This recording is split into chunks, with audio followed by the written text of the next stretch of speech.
Hello mga mare, for today's video nga samahan nyo nga ako magtimpla ng aking DIY dishwashing liquid. Bale, una nga ay kumuha na nga tayo ng 14 liters na tubig.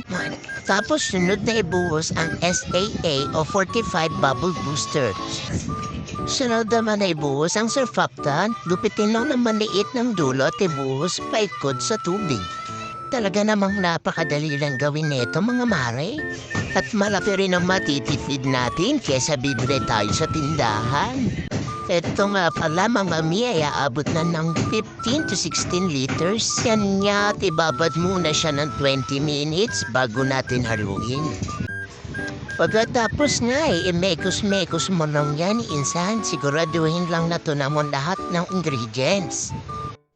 Talaga namang napakatagal na natin magagamit yan mga mi. Kaya naman pwede natin din siyang pagkakitaan. Pwede mo nga siyang ialok sa mga kaibigan mo, kakilala mo, kapitbahay mo. Dahil siguradong gumagamit sila niyan panghugas ng mga plato nila. Kahit refill lang mi, sila na magdadala ng lalagyan at lalagyan mo na lang. Ayan nga at pagkatapos ay i-shake lang at ibuhos ang premix bottle at haluin lang ito ng mabuti. At kung gagawin mo nga itong negosyo mi, ay very good ka dyan. Dahil kung ibebenta mo siya ng 25 per liter, ay papatak ito ng 400 pesos. O diba, kaya naman kung gusto mo na extra income, ano pang ginagawa mo? Simulan mo na ngayon. Ngayon na! Simulan mo ng kumita.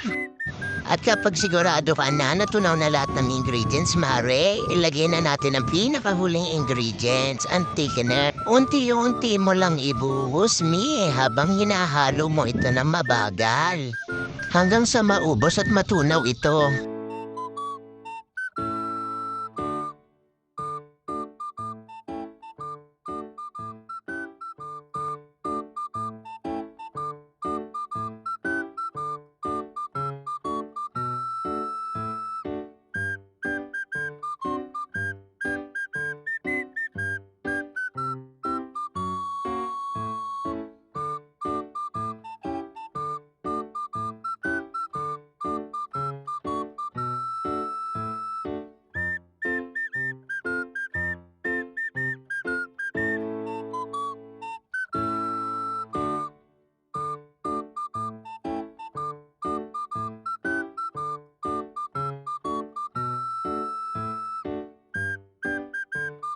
Ayun nga, kapag siguradong tunaw na, takpan na at ipahinga ito ng 24 hours.